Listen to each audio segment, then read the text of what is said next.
आप सब जानते हैं कि मध्य प्रदेश में 2 विधानसभाओं के उपचुनाव हो रहे हैं। विजयपुरा विधानसभा उपचुनाव में वहाँ के स्थानीय मेंबर पार्लियामेंट ने ये कहा कि कांग्रेस के प्रत्याशी नक्सलवादियों से मिले जुले हैं और नक्सलवादियों से उनके संबंध हैं। ये बयान बिल्कुल असत्य है और कांग्रेस के कैंडिडेट की छवि को धूमिल करने के लिए दिया गया है।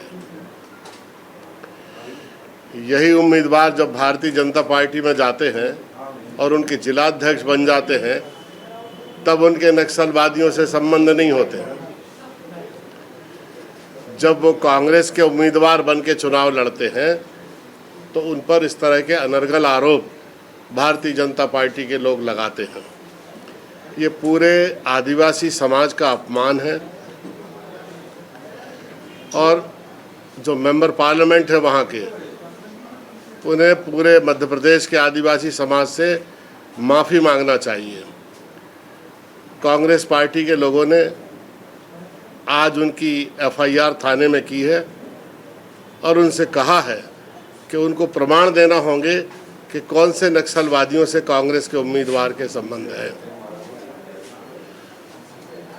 अगर वो प्रमाण नहीं देते हैं तो कांग्रेस के 1000 कार्यकर्ता उनके घर के सामने धरने पर बैठेंगे। दूसरी बात है, मध्य प्रदेश कांग्रेस कमेटी का जो पुनर्गठन हुआ है उसको लेकर मध्य प्रदेश कांग्रेस कमेटी माननीय जीतू पटवारी जी के नेतृत्व में क्षेत्रीय संतुलन, जाति संतुलन, काम करने वाले लोग, सही व्यक्ति को सही स्थान पर रखने की भावना और सभी जाति समुदाय और महिला समाज के उचित प्रतिनिधित्व को ध्यान में रखकर ये कमेटी बनाई गई है। अब जब कमेटी बन गई है तो अगले चरण में पूरे मध्य प्रदेश में मध्य प्रदेश कांग्रेस कमेटी अपने इन सब लोगों को जिम्मेदारियां देगी जिन्हें हमने पदाधिकारी बनाया है और उनकी अकाउंटेबिलिटी और रिस्पॉन्सिबिलिटी दोनों फिक्स की जाएगी। हम मैदान के स्तर पर जो कैटलिस्ट ग्रुप है, जो उत्प्रेरक समूह हमें निर्मित करना है, हर पोलिंग बूथ पर, हर ग्राम पंचायत में हमारा रुख अब उसकी तरफ होगा और अगले 3 महीने में आप स्वयं देखेंगे कि किस तरह से कांग्रेस पार्टी अपने नए चेहरे के साथ, पूरी ऊर्जा के साथ, काम करने वाले लोगों के साथ और लाभ और हानि का लेखा जोखा लगाए बगैर स्वयं को देश के निर्माण के लिए, प्रतिपक्ष की सशक्त, धारदार और पैनी भूमिका के लिए आग में झोंकने वाले कार्यकर्ता हमारे बीच में अगले 3 महीनों में होंगे। वो सब लोग आप लोग देखेंगे। देखिए, ये सब हमारे मित्र हैं। सालों साल हमने सबके बीच में साथ में काम किया है और हमारे बड़े आत्मीय संबंध इन नेताओं से है।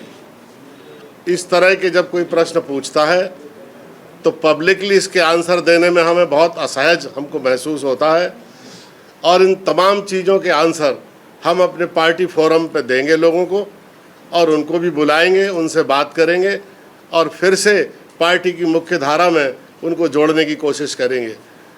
हमने अनुशासन समिति बनाई है और राजेंद्र सिंह जैसे वरिष्ठ नेता को अनुशासन समिति का माननीय राहुल गांधी जी ने अध्यक्ष बनाया है, जो विधानसभा के उपाध्यक्ष रहे हैं। अनेक वर्षों का उनका संसदीय ज्ञान और अनुभव है। उनके साथ और भी वरिष्ठ नेताओं को हमने उस समिति में जोड़ा है। इन सारे विषयों को अनुशासन समिति के समक्ष ले जाकर एक कॉम्प्रिहेंसिव, एक विहंगम दृष्टि डालकर हम लोग इस पर विचार करेंगे कि आगे हमें क्या करना है। जब भी कोई संगठन कभी भी बनता है मध्य प्रदेश के इतिहास में, हम जैसे अनुभवी नेताओं ने अनेक बार संगठन के पुनर्गठन और उसकी प्रक्रिया को देखा है।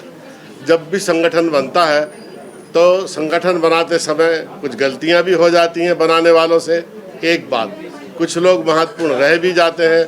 इन सबका समायोजन और स्वाभाविक प्रतिक्रिया होती है, लेकिन अच्छे संगठनकर्ता की ये जिम्मेदारी है कि इस प्रतिक्रिया को सकारात्मक ढंग से समझे और उनसे बात करे और उसके बाद किसी निष्कर्ष पर पहुँचे।